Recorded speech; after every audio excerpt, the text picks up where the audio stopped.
Laptop Windows paling komplit jatuh kepada yang satu ini. Size sempurna di 14 inch, layar tandem OLED, 120 Hz, matte finish, anti glare. Baterainya ini tahan lama, tipis, dan ringan banget. Dan dipakai untuk main game AAA itu juga aman banget di atas 60 fps. Bener-bener laptop yang tipis, ringan, tapi untuk heavy user. Ini namanya Asus ExpertBook Ultra. Dari kualitasnya, mereka ini pakai magnesium alloy ya, jadi sangat kuat dan kokoh. Lapisannya itu mereka pakai yang namanya nano ceramic, dan teksturnya itu di tangan kayak agak sedikit feeling kertas ya, dan jujur gue suka banget sama rasanya. Di sini gue pegang yang warna abu-abu, tapi mereka juga ada warna satu lagi yang lebih gelap. Beratnya ini cuma di 1 kilo doang, dan ketebalannya di 1,09 cm. Udah jelas kita bisa buka pakai satu tangan ya, mantap banget.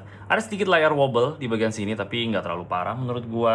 Dan di bagian keyboardnya itu juga gak terlalu ada flex yang gimana banget kalau kita tekan-tekan. Jadi mantap. Dan teksturnya gue suka banget di bagian pergelangan tangan kita di sini. Jadi nyaman pas lagi ketik. Asus sih klaim ini ketahanannya udah standar militer ya, lolos MIL STD 810H dan superior durability test Asus. Jadi seharusnya ini aman kalau misalkan amit-amit jatuh dari ketinggian meja kayak gini, atau mungkin kepentok sana sini. Gue udah pernah cobain laptop ExpertBook yang lain dari Asus, dan itu memang terbukti sangat-sangat kuat ya. Jadi gue juga percaya sama yang satu ini. Keyboardnya ini juga punya layout yang mantep ya. Travel distance-nya itu cukup dalam untuk laptop yang tipis, dan spacing-nya juga enak. Jadi bikin kita tuh nggak gampang typo pas lagi ketik. Dia udah tahan sama cipratan air juga, dan ada yang namanya Excimer UV Coating yang bikin feel di tangannya itu silky smooth banget.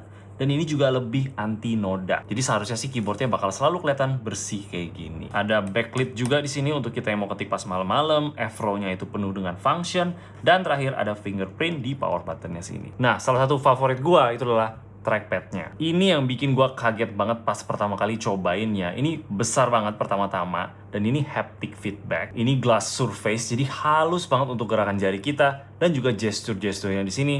Dan di dalamnya itu sama sekali nggak ada moving parts. Jadi ini mirip banget sama trackpad yang biasanya kita lihat di MacBook. Semua pencetannya itu bakal kerasa presisi, dan sama semua feel-nya, walaupun mau di pojok kiri, kanan, atas, bawah, semuanya bakal sama. Dan gue berani bilang ini adalah trackpad paling enak yang pernah gue cobain di laptopnya Windows. Di sini ada grill untuk speaker ya, ada 2 speaker dan ada 4 woofer, dan juga suaranya udah bagus banget menurut gue. Tapi coba kita denger aja.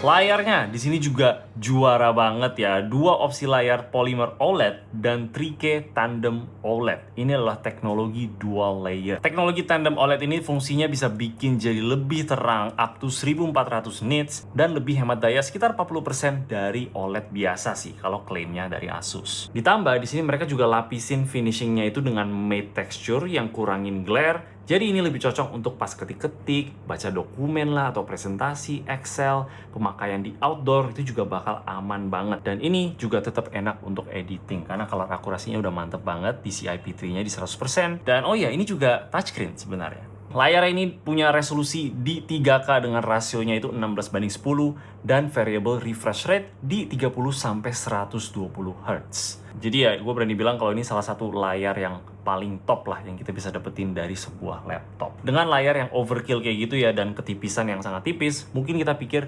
baterainya bakal kurang awet.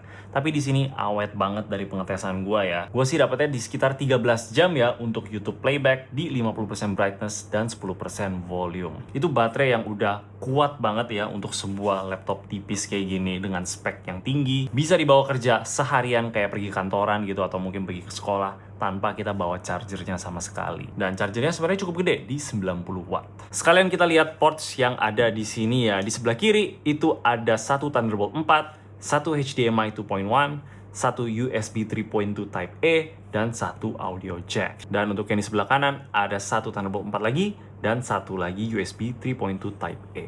Gue sih berharap at least kita dapat kayak 3 USB-C Thunderbolt gitu ya, karena kalau kita udah cas, kita bakal cuman sisa satu doang. Oke, coba sekarang kita lihat performance-nya ya. Chipnya di sini pakai Intel Core Ultra Series 3, bisa up to Intel Core Ultra X9. Tapi untuk unit yang gue pegang di sini pakainya tuh Intel Core Ultra X7 358H, chip yang high-end dengan 16 core prosesor dan integrated Intel Arc B390 graphics. RAM-nya di 64GB DDR5, 2TB SSD, dan Wi-Fi 7. Spek yang udah high-end banget ya untuk sebuah notebook. Gue tes di Cinebench R24, skor multicore-nya bisa konsisten di sekitar 11 ribuan, dan single core-nya itu di sekitar 123. Tapi cukup soal benchmark angka doang ya, gue pengen langsung demo aja main game di laptop setipis ini, karena ini bisa. Coba kita langsung mulai dengan Cyberpunk 2077. Gue jujur udah lama sih nggak main Cyberpunk, gue udah lupa story-nya kayak gimana. Oke, jadi gue bakal ganti ke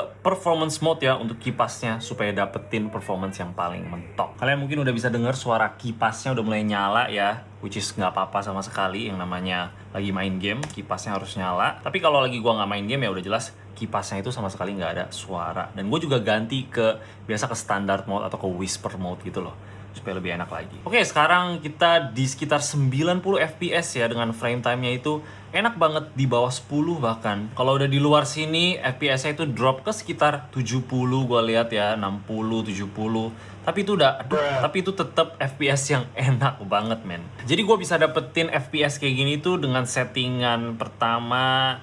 Di graphicsnya itu quick presetnya gue set di medium, dengan resolution scalingnya Intel XeSS-nya gue nyalain, dan video resolutionnya itu gue set di Full HD atau 1920x1200 di sini, karena dia 16:10 kan. Boleh aja kita coba naikin resolusinya sampai full ya, tapi ya itu udah pasti bakal turunin FPS-nya. Tapi nggak apa, kita coba aja. Tapi masih nyaman banget itu, di sekitar 55 ya, 57, mungkin bisa kena 60 juga. Oh my god. Oke, untuk Red Dead Redemption di sini gue juga bakal set di Full HD dengan quality presetnya gue pilih balance. Wow, 90 fps. Gila. Smooth banget main di sini. Warnanya juga cakep banget main di layar OLED. Untuk iseng aja gue pengen naikin. Oke, sekarang dengan resolusi mentok ya, dan kita turun jadi sekitar 45 fps di sini, yang sebenarnya masih oke juga kalau kalian suka dengan kualitas. Apalagi game-game sinematik kayak gini ya, yang sebenarnya kita nggak terlalu perlu 120 fps gitu kan. Jadi ya masih aman banget. Kejar. Mana dia? Itu dia. Main di resolusi 3K. Detailnya bro, mantep banget. Itu bulu-bulu di jaketnya semua kelihatan ya. Topinya, wow. Oke, sekarang game terakhir yang gue pengen coba itu adalah Wukong. Sama, resolusinya di Full HD dengan graphicsnya itu gue pilih yang recommended graphic settings, supaya pengen lihat aja dia kayak gimana. Oke. Nggak sebagus kayak Red Dead Redemption tadi ya, tapi karena memang Wukong sini sih lebih berat. Tapi overall sih ya tetap aja ini smooth banget di 60 fps. Tapi ya ini bisa kelihatan banget kalau semua settingan saya itu low, kayak shadow-nya agak aneh, teksturnya juga agak aneh. Tapi setidaknya masih bisa dimainin lah. Wah, mati.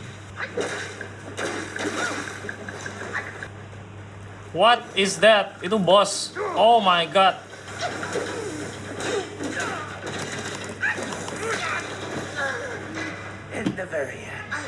Ya, gue emang gak jago sih main ini. Banyak yang bilang kalau laptop itu udah bisa gaming, artinya bisa semua hal. Kalian setuju gak sama statement itu? Untuk keperluan AI di sini juga komplit ya. Laptop Asus dari dulu juga udah ada built-in Copilot button di sininya, jadi kita bisa langsung buka. Ada juga yang namanya Asus My Expert yang beroperasi on device-nya langsung ya. Dan chipnya di sini juga udah punya AI performance NPU up to 50 TOPS. Jadi untuk kebutuhan AI kita pastinya udah cepet. Jadi semua performance ini tuh dibungkus dengan laptop yang sangat kecil sangat tipis, dan gue sih lihatnya ini laptop impian para heavy users yang sering on the go. Harganya ini mulai dari 38,5 juta. Harga yang nggak main-main ya sebenarnya. Tapi semuanya itu kerasa high end dan premium di laptop ini. Jadinya jujur gue sih nggak terlalu kaget lihat harganya segitu ya. Ada warranty juga up to 5 tahun dengan international warranty dan next day local on-site service. Kalau kalian mungkin profesional dengan mobilitas yang tinggi, butuh laptop yang kuat dari secara fisik dan juga secara performance, tapi tetap ringan dan tipis biar kita nggak capek bawanya kemana-mana, bisa cek laptop yang satu ini, Asus ExpertBook Ultra. Gue bakal kasih info lebih lanjutnya di bawah, dan kalau kalian suka sama video ini boleh kasih like dan juga subscribe. Thank you udah nonton. Bye-bye.